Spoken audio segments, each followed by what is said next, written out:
Gelombang udara panas mengalir ke sana kemari di dalam lembah kecil yang tenang, menyebabkan kabut beracun di udara terus-menerus memudar. Ada sosok manusia yang duduk di atas batu besar di lembah. Sebuah kuali obat merah tua tergantung di udara di depan sosok itu. Api hijau giok menyala dengan ganas di dalam kuali itu. Gelombang udara panas lembah menyebar dari tempat ini. Sepasang sosok manusia berdiri 100 meter dari batu besar ini. Pandangan mereka tertuju pada kuali obat. Sudah 6 hari.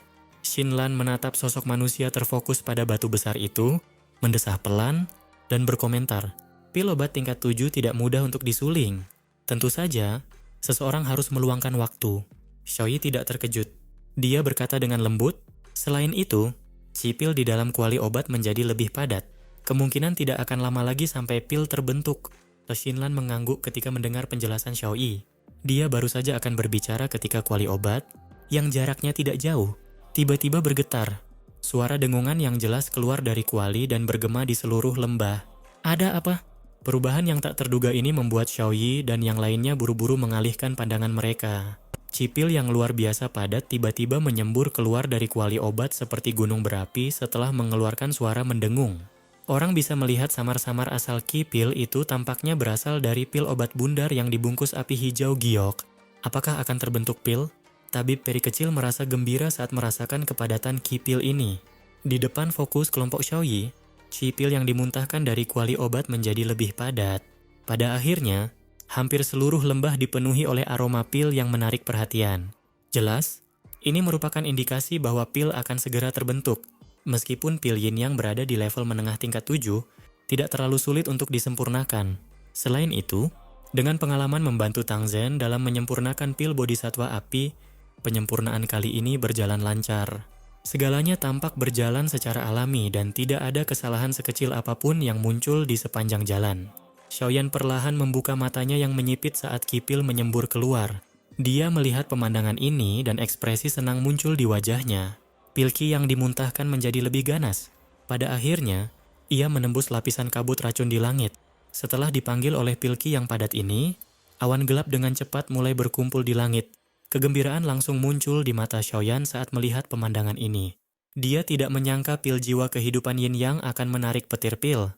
Pil petir, yang merupakan sakit kepala terbesar bagi para alkemis, adalah sesuatu yang sangat disukai Xiaoyan karena boneka iblis bumi miliknya akan diperkuat setelah pil petir. Terakhir kali, boneka iblis bumi diperkuat hingga dapat bersaing dengan Douzong bintang 8. Xiaoyan bertanya-tanya seberapa tinggi boneka iblis akan mencapainya jika ia mengalami pil petir lagi. Sementara Xiaoyan dengan gembira memanggil boneka iblis bumi sekali lagi, awan gelap yang berkumpul di langit tiba-tiba berhenti. Setelah itu, awan-awan itu menjadi terdistorsi. Meskipun ada beberapa suara gemuruh yang teredam, pemandangan di mana petir menembus udara yang jauh dan jatuh tidak terjadi. Sebaliknya, setelah beberapa saat menggeliat, awan gelap itu perlahan-lahan menghilang. Hamburan petir pil yang tiba-tiba itu bagaikan baskom berisi air dingin yang disiramkan ke kepala Xiaoyan, memadamkan semua kegembiraannya. Ini, kenapa pil petir menghilang dengan sendirinya? Xiaoyan tertegun saat melihat awan gelap di udara sebelum dia tertawa getir beberapa saat kemudian. Kakak Xiaoyan, kabut racun di dalam aliran dewa jatuh terlalu pekat. Mungkin karena uap racun telah menutupi pil Qi, menyebabkan pil petir gagal menemukan sasarannya dan akhirnya menyebar dengan sendirinya. Kelompok Xiaoyi juga tercengang oleh pemandangan ini. Setelah itu, Shinlan merenung sejenak sebelum akhirnya berteriak keras. Xiaoyan hanya bisa menganggukkan kepalanya saat mendengar ini. Setelah linglung sebelumnya, hatinya mengerti apa yang telah terjadi memang sebagian karena uap racun yang menutupi tanah di sini. Namun, ada alasan lain. Itu adalah bahwa pil jiwa kehidupan Yin Yang tidak dapat menarik petir pil.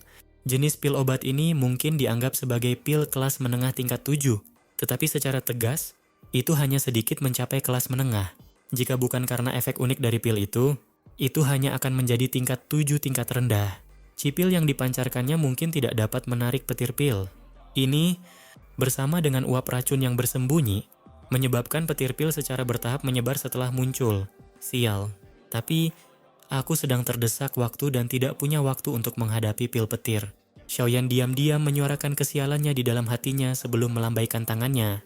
Pil obat berwarna hitam merah di dalam kuali obat itu pun tersedot keluar. Ini adalah pil jiwa kehidupan Yin Yang ya? Mata Xiaoyan mengamati pil obat di tangannya sambil bergumam pada dirinya sendiri. Pil obat ini berukuran sebesar mata naga. Warnanya hitam dan merah. Permukaannya bundar dan berkilau cemerlang. Saat tangan mengusapnya, satu sisi terasa dingin sementara sisi lainnya terasa hangat, sehingga terasa sangat nyaman. Karena pil obat telah berhasil dimurnikan, selanjutnya adalah pemurnian tubuh. Xiaoyan menghirup udara dengan lembut. Dia menyimpan kuali obat secara acak dan melambaikan tangannya. Mayat yang tertutup es muncul. Mayat ini adalah Yunshan dari sekte Yunlanzong. Awalnya, Xiaoyan telah menyiapkannya untuk Yao Lao saat itu. Namun, mayat setingkat ini tidak dapat lagi menarik perhatian Xiaoyan. Itu akan digunakan untuk melakukan percobaan. Setelah memanggil mayat itu, metode pemurnian tubuh yang diajarkan Yao Lao kepada Xiaoyan mengalir ke dalam pikirannya. Sesaat kemudian, dia mengangguk pelan. Dia melambaikan tangannya dan angin tak terlihat menyeret mayat itu, menggantungnya di udara. Xiaoyan melambaikan tangannya dan gumpalan api jantung teratai berkilau muncul. Gumpalan itu mengeluarkan suara embusan saat melilit mayat itu. Es dingin pada mayat itu dengan cepat mencair di bawah suhu api jantung teratai berkilau yang sangat tinggi. Tuan Tua Yao, berikan aku seutas kekuatan spiritual. Xiaoyan berbicara dengan suara berat sambil menatap es yang berhamburan dengan cepat. Mendengar ini, seutas kekuatan spiritual segera terpisah dari alis Tian Huo Zunze. Setelah itu, kekuatan spiritual ini melayang ke Xiaoyan. Xiaoyan mengambil kekuatan spiritual dan melemparkannya secara acak ke mayat. Setelah itu, pil jiwa kehidupan Yin Yang dilemparkan ke Tian Huo Zunze. Makanlah. Begitu aku memberi perintah, kau harus segera memasuki tubuh ini. Tian Huo Zunze mengangguk dengan ekspresi serius. Dia memasukkan pil obat ke dalam mulutnya tanpa ragu-ragu. Kegembiraan tampak di matanya. Xiaoyan segera mengeluarkan botol giok dari cincin penyimpanannya setelah melihat bahwa Tian Huo Zunze telah meminum pil obat tersebut. Bagian dalam botol giok itu dipenuhi dengan darah berwarna ungu merah. Energi yang sangat liar dan dahsyat merembes keluar darinya. Ini adalah darah esensi dari binatang kalajengking naga racun langit. Tangan Xiaoyan meremas dengan kuat dan botol giok itu pecah. Gumpalan besar darah cair berhamburan. Dengan lambaian tangan Xiaoyan, semua darah jatuh ke tubuh yang dikelilingi api. Gelombang suara mendesis tiba-tiba terdengar saat cairan darah baru saja bersentuhan dengan mayat. Terlihat kulit mayat mulai membusuk dengan cepat. Perubahan ini tidak menyebabkan ekspresi Xiaoyan berubah. Setelah melirik dengan acuh tak acuh, Xiaoyan memerintahkan api hati teratai mengkilap dan tiba-tiba meningkatkan suhunya. Setelah suhu api jantung teratai berkilau meningkat, darah yang menempel pada mayat mulai perlahan meresap ke dalamnya dengan cara yang aneh. Daging yang awalnya berwarna putih pucat secara bertahap terisi dengan kehidupan ketika darah esensi menyatu dengannya. Sekitar setengah jam setelah darah esensi perlahan menyatu dengan mayat, mata Yunshan yang tertutup rapat tiba-tiba terbuka. Mata kosongnya berisi kekuatan hidup yang berfluktuasi. Tentu saja, kekuatan hidup ini bukanlah kekuatan hidup Yunshan. Sebaliknya, itu adalah benang jiwa dari Tian Huo Zunze. Ketika Yunshan membuka matanya, Xiaoyan tiba-tiba berteriak dalam, Tuan Tua Yao, masuklah. Tian Huo Zunze, yang sudah menunggu perintah di samping, dipenuhi kegembiraan saat mendengar teriakan Xiaoyan. Setelah itu, sosok ilusinya menyerbu mayat itu. Setelah itu, ia menembus api hati teratai mengkilap dan menerkam mayat itu yang diselimuti cahaya merah.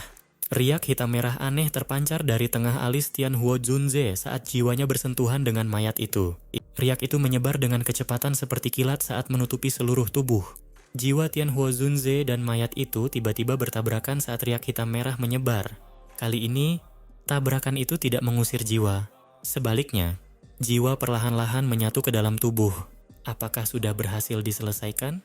Xinlan dan Xiaoyi di samping tidak dapat menahan rasa gembira mereka saat mereka bertanya setelah melihat jiwa Tian Huo Zunze menyatu dengan tubuhnya.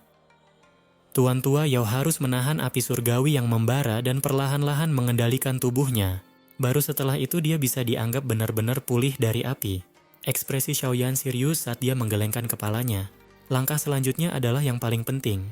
Jika Tian Huo Zunze tidak mampu menahan api surgawi yang membara, kemungkinan besar bukan hanya tubuh fisiknya yang akan terbuang sia-sia, tetapi jiwanya juga akan menderita pukulan yang fatal. Kalian berdua harus menuju pintu masuk lembah dan berjaga di sana. Boneka iblis bumi akan membantu kalian. Ingat, jangan biarkan siapapun masuk. Xiaoyan memberi instruksi kepada mereka dengan suara yang dalam. Xiaoyi dan Xinlan mengangguk saat mendengarnya. Mereka meraih boneka setan bumi dan perlahan melangkah mundur. Akhirnya, Mereka berhenti di pintu masuk lembah. Xiaoyan mengalihkan pandangannya setelah melihat ini. Dia menatap mayat itu dengan ekspresi kesakitan, terbakar dalam api surgawi di udara. Tinjunya perlahan mengencang. Kamu harus bertahan. Pembakaran api surgawi berlanjut selama 2 hari. Meskipun demikian, api yang membakar di luar mayat tidak menghilang. Namun, rasa sakit di wajah mayat itu berangsur-angsur berkurang, mungkin karena mati rasa. Selain itu, aura perkasa yang tersembunyi diam-diam terbentuk di dalam tubuh. Hari lain berlalu. Pada hari ini, suara angin yang bertiup pelan tiba-tiba muncul di kejauhan dari lembah yang telah lama sunyi.